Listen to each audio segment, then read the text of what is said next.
Hi, good morning. Thanks for joining me here in my shop. Hey, I was just putting this chip back in off camera. Wasn't thinking much about it. Just thought I'd pop it back in, pop the board back in, get back working on the radio here. And too bad I didn't have the camera running to show you the struggle it is to put a chip like this back in. In the course of putting it in, it's almost inevitable that these little clips here are going to be sprung wide open, pushed on, bent even by the prongs coming in. So I just wanted to show that just the act of taking chips out and putting them in, particularly putting them in, is enough to weaken this.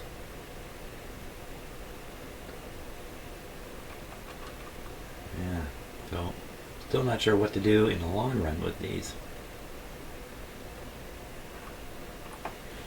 chips, but for now what I plan to do with the radio today is I'm just going to put this digital driver board or digital counter board back in, and we're going to check the different bands on the radio. We're going to look for other problems while contemplating this one, and I try to get the full picture of what it is I might need to work on or want to work on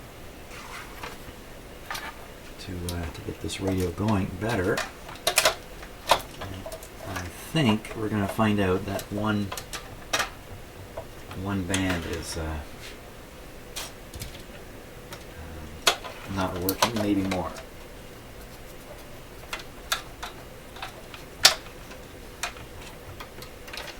Okay, I won't worry about the digital display right now. If it works, great. If it doesn't, it's really not the end of the world here for the next step.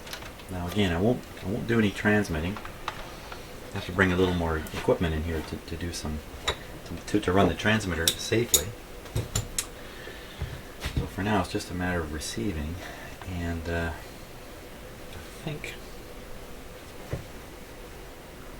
I'll just leave it tipped up on its side here. It's a little bit awkward this way, but that's okay. Volume down, gain down. Okay. And I think I'm going to want to feed in a signal into the antenna. I was just lucky the other day I happened to pick up an actual ham radio transmission. So in this case, we'll pump a signal into the right into the radio here.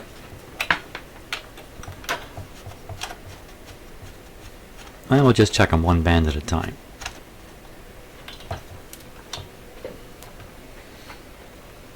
Well, I think that's just about all it takes, really. Let's have a little safety check here.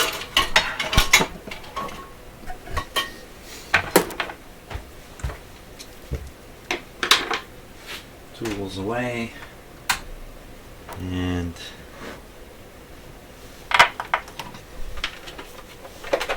necessary clip leads out of the way. Okay, we're good to go here. Switch is off. Okay, volume's down. On.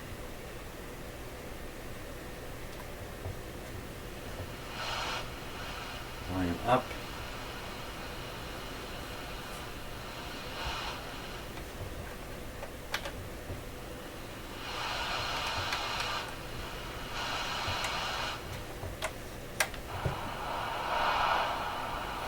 And there we are.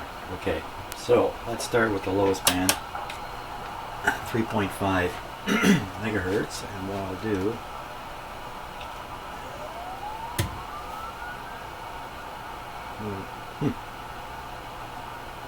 it's an interesting sound there. Okay. The bottom, you can feel it when we get to the bottom here. There we are.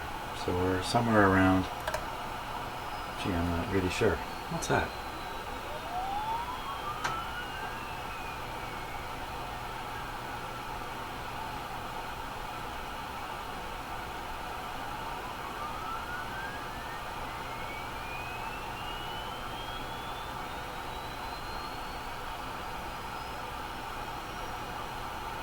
Well, I don't know. Those might be birdies inside the radio, particularly if the tuning. I don't know what that was. Mysterious stuff. Okay, so we'll just do a quick check of the calibration of my. Okay, a weak signal, but it should be receivable. Now we gotta go down to 3.5. Okay, so that's 4.75.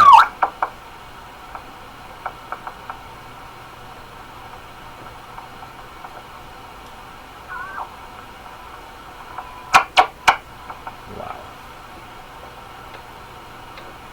So boy, it's picking up the signal on all over the place here. But the strongest one,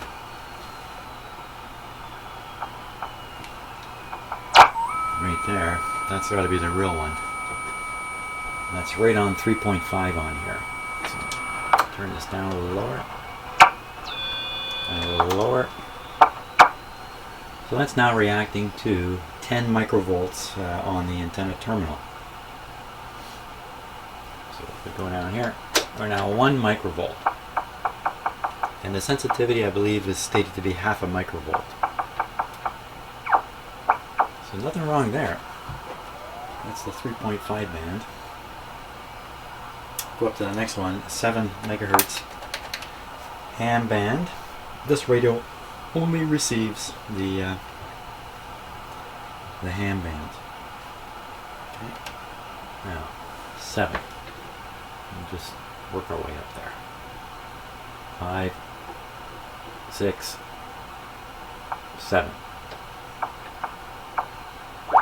And again, I've still got this way down on what should be 1 microvolt or so at the antenna, and that's easily heard. So I don't think there's a problem there. Next band, 14. This radio is known for being okay in terms of sensitivity. 14, so we'll go up to 14. 14, 20, 18, 16, 14.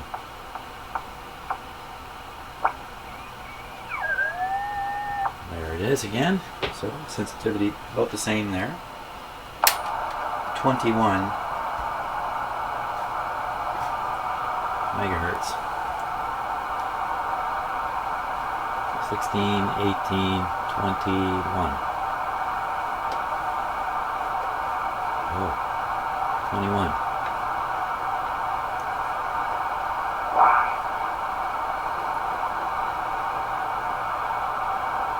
It's picking something up, but it's not picking up the signal generator. Let me turn down the volume a little bit. We'll turn up the output power on this. There it is. At 21. Down. Back down to where it was. So it's completely missing at the lowest, but at 10 microvolts, it's there. So the sensitivity is a wee bit low on this band. Lower. Still not low, I don't think. This is a setting where on the radio you can pick up WWV, and that's for calibration purposes, and it's always handy to have that time signal, especially back in the old days. So let's see what happens here. This is should be around 15 megahertz, I think. WWV. You know what? According to its position, it must be 25 megahertz on the band switch. 25. Yeah. Okay. Let's try it out. I went right past 25. Nothing at all. I don't think I've ever heard WWV on this radio. Nothing happening. Let me put up the signal strength. That worked last time. 25.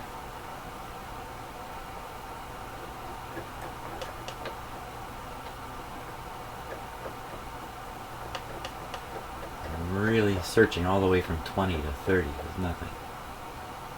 25. That's Okay, there's a huge signal going in the back of this radio now.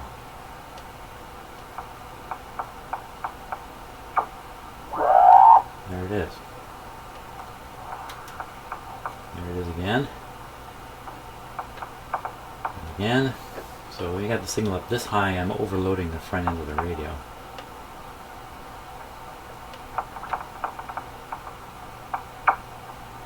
That's down around 16.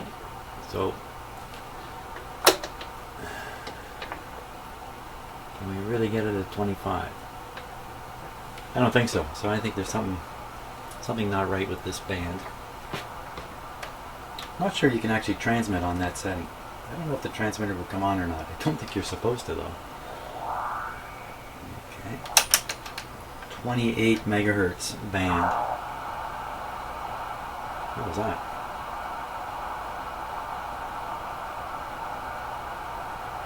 I don't know. I thought the radio said hello to me there for a second. 28. Okay, so we'll go up to 28.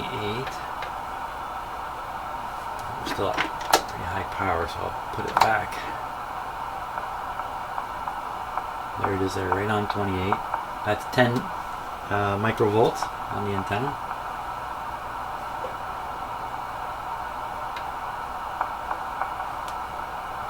Good.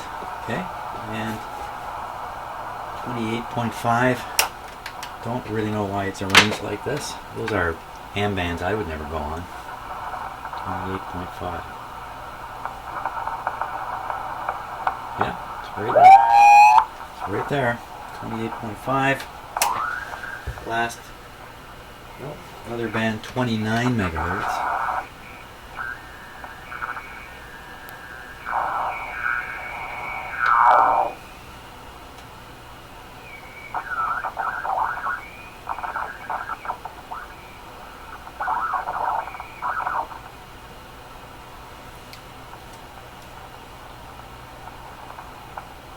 There it is. Right on 29. A little weaker. Now the top band, 29.5.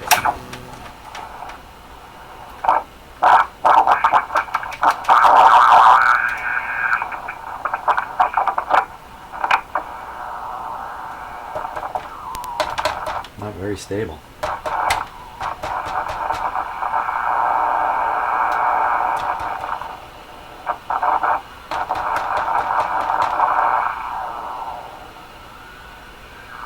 I think I just improved the reception there. Find a quiet spot here. Okay, there's the end.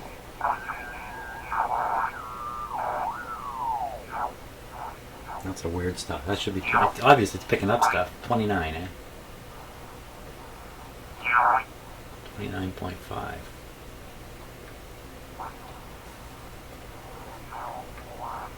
A little more output here.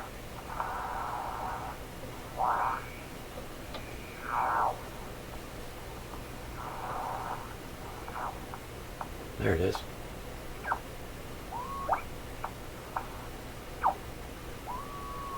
Right where it's supposed to be. Well, that's interesting. I really thought I had more bands which were insensitive, but not the case. Fantastic. That's really good. I'm a little surprised at that. Okay, now in terms of alignment and stuff like that, you know, I have no reason to do it. The card that's in the back here is the factory card, aligned in the factory, and everything is painted. Nothing's ever been touched. The radio's working quite good. Now, about getting so many images and other things, wow, I think it's an inherent problem with this radio. Now, there is an alignment type adjustment. It has to do with the VFO up here. And it can be set too high, and I'll bet you mine is set too high. If it's set too high, then you get a lot of birdies coming through. So apparently the trick here is to set this, whatever control it is, I don't know which one it is yet. So the sensitivity is good, but you're not hearing birdies all over the place. So that apparently is what I read on the internet. On the other hand, I use this radio tuned to one frequency, which is 14070. Hey, let's go there. Let's go to 14070 here. Set the radio right on the frequency I normally use.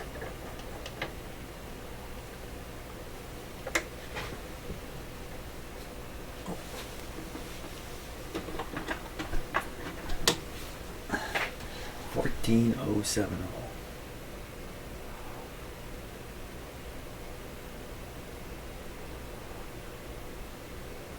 Good enough. Oh, it's really jumpy. Close enough. I can tune the radio at the end. 14070. 14.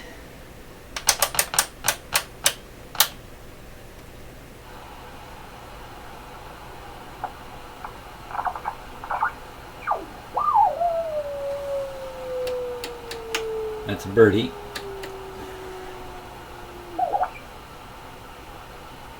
This should come in really strong. That's almost certainly another birdie. Here it comes. That's it.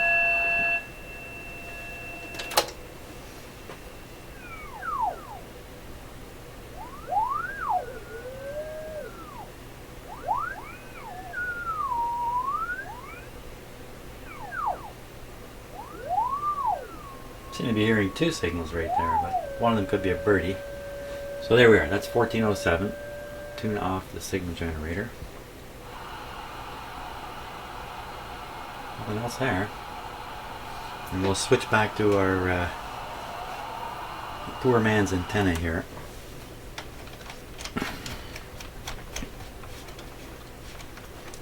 Now I do have a proper dipole outside my house. I have not figured out how to get the lead wire into here. It goes into my office only. Okay, putting the antenna here very strategically.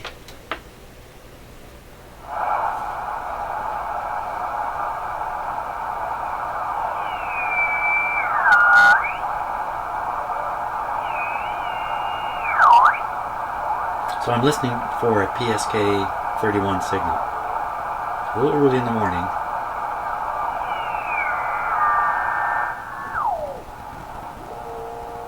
But that's not what I'm hearing there. Let's see what else we can find on this band.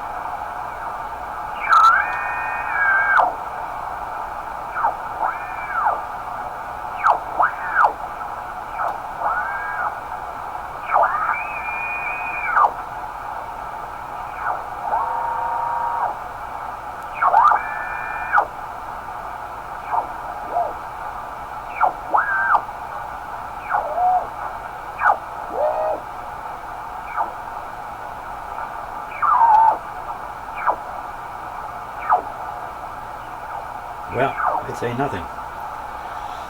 That's too bad. Okay. But I do have a lousy antenna on it. So where am I at with this radio now? Looks to me like the receiver side of it is really quite fine.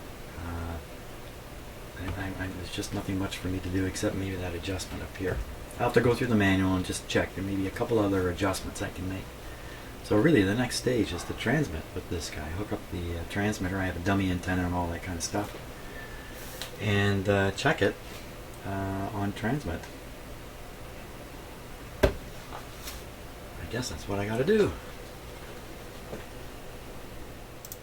Okay, I think we're just about ready to try a little bit of transmitting here. So you can see this additional piece of equipment here. This is an antenna tuner, and the idea is it will match the antenna impedance back to the radio impedance, because the antenna impedances vary with the frequency you're applying to the antenna, and unless the antenna is perfectly tuned, you can usually benefit from one of these guys. And what happens is if the antenna is not receptive to power coming to it at the particular frequency you're sending it there, then the power literally reflects back and will dissipate in the output of the transmitter. Of course, the output of the transmitter is already dissipating it. You know, if things are good, it's dissipating 50% of the power that it's producing. Only half of it is making it to the antenna. The other half is heating up the heatsink back here. And if your antenna is not tuned properly, or matched is a better term for it, then even more power will be dissipated. Now, this radio is unusual in that, in its day it was unusual. It has no tubes to produce the final signal that goes to the antenna. It uses transistors, which are got a big cable hanging out the back here now, which are back here, and that makes matching the radio to the antenna much easier, because there's no tuned circuits there to fiddle with. What am I looking at right here?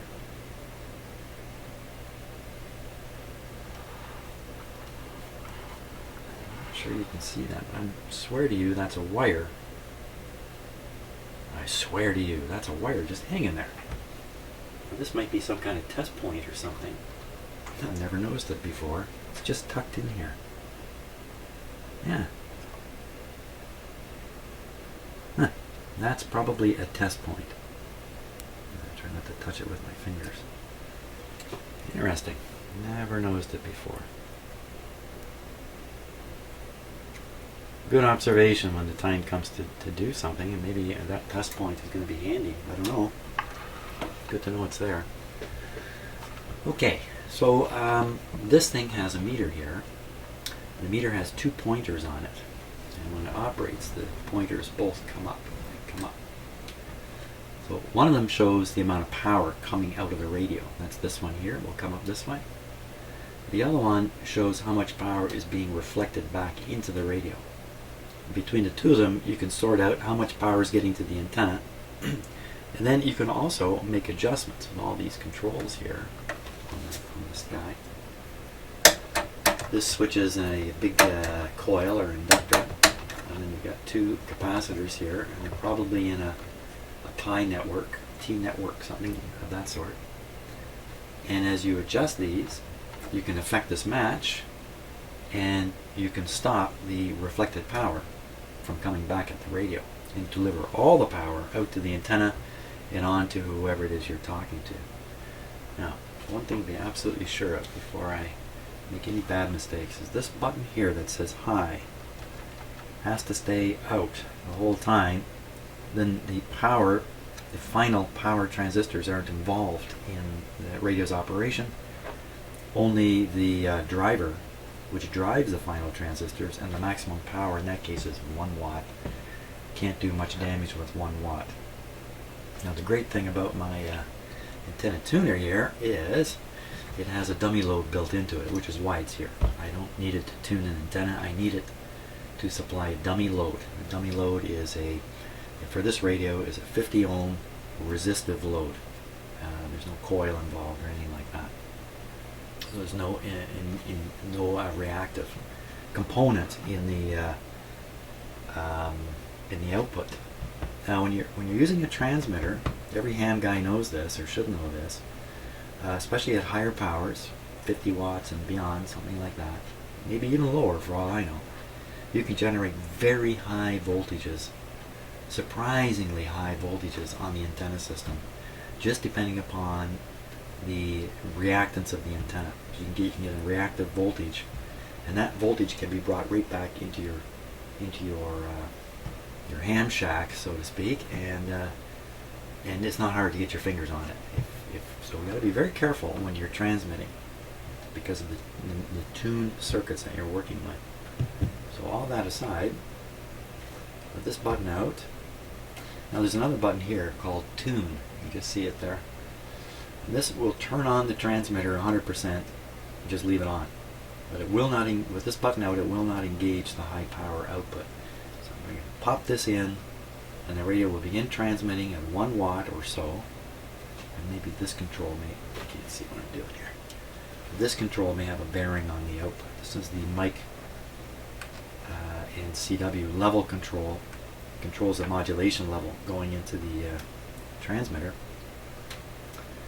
So I believe when you push tune, there's a tone.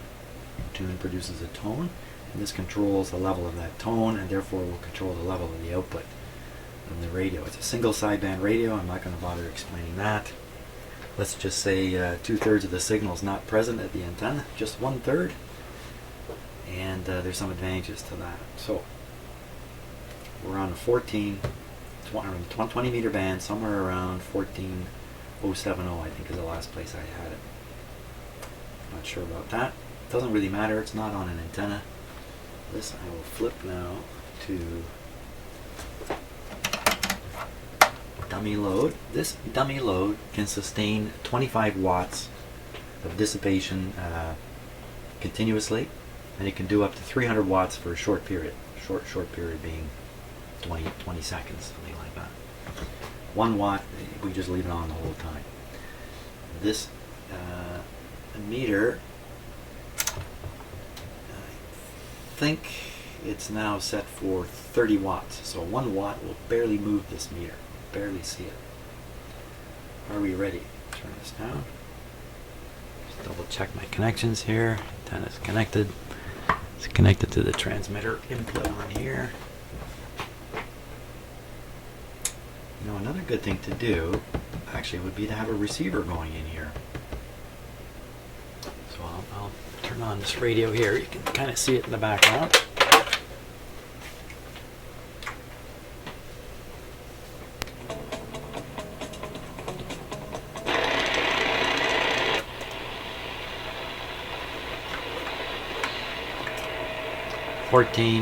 So we're right in that range.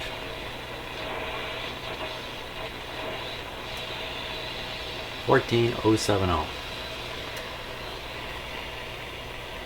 At this distance, there should be enough signal, even with 1 watt, just leaking out to get on that radio. I'm pretty sure. So here we go. That's the radio's own audio. Won't bother with that. Okay, I'm ready. Now, the radio's transmitting. Who can tell? Who can tell?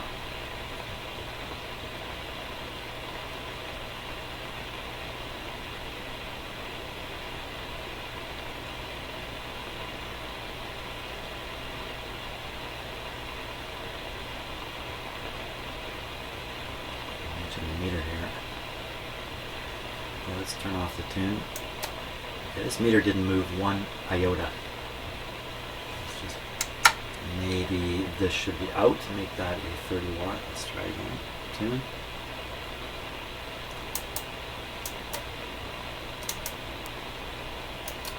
Oh, I hear something. Let's put it on CW here instead of upper sideband. Try again.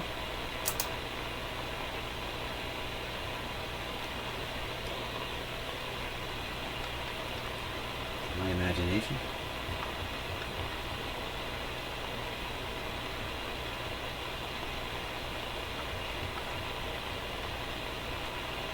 And no luck. Okay, so I don't know for sure it's transmitting or not. The indications are it's not transmitting.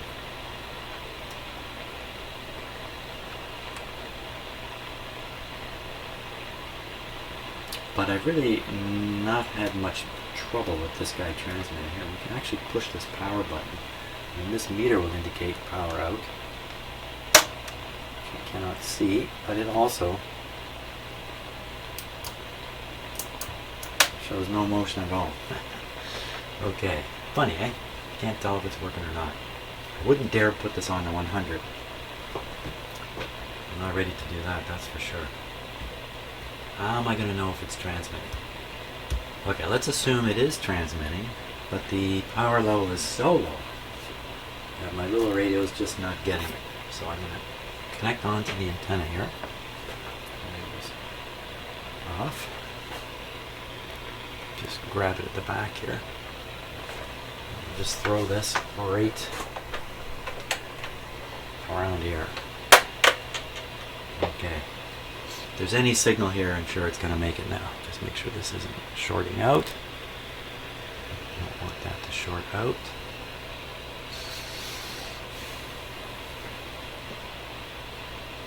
14.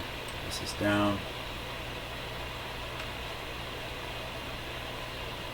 There we go. There we are.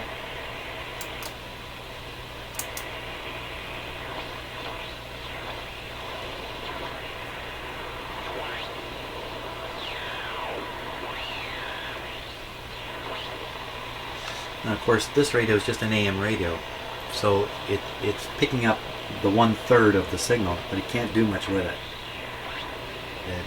A radio designed to receive this has the components in it to reproduce the other 2/3 of the signal. It's not quite true enough. This one can't do it, but you can certainly hear the carrier going by. Now, any funny things? Oh boy.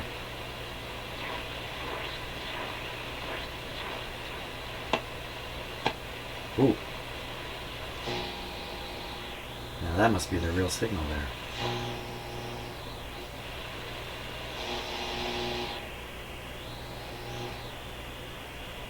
Well, okay. So what are all those other things?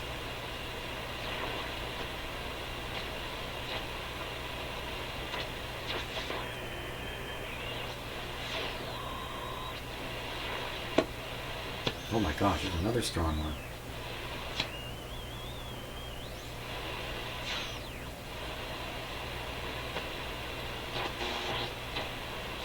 This is a terrible, terrible show here. Okay, at the top here.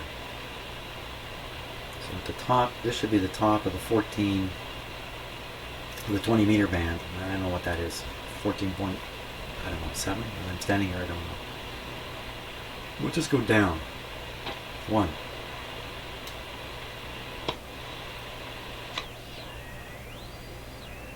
Okay, 1 weak, 1 strong.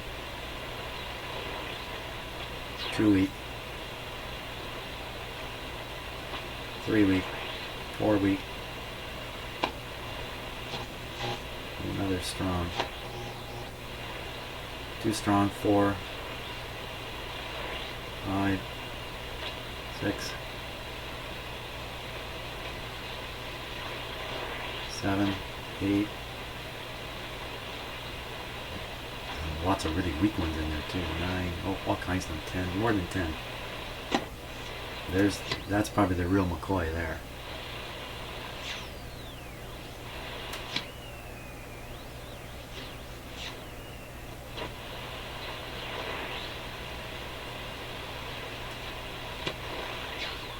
Maybe that's the real McCoy. Wow, I had no idea.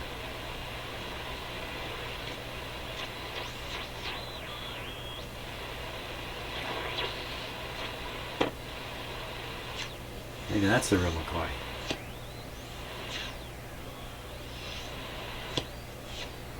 So it's like 4 strong, 15 weak, 20 weak. Wow, this is just putting out all kinds of junk. It's a bad actor. This is definitely a problem. That's definitely not good. I wouldn't want to hook that up to a regular antenna. And when I go to broadcast my intended signal, let's say at 14070, well, I'm going to have another half dozen signals coming out of this thing cast along the AM band. The question is, are they so weak as to not be worried about? I mean, this isn't a very fair test, really. I don't know what to think. There are filters on the output which are supposed to grab these, but you know, pretty tough to filter out a signal which is very, very close to the intended signal. Easy if it's far away in frequency. Well, that's interesting. That's an interesting little experiment there. Still don't know how much power this thing will actually deliver. I think it will do the full 100 watts or more myself. And as I was saying, I use it around 10 to 15 watts based on watching this meter operate. Okay, that's it for now. Lots of stuff to think about here before I plan the next step.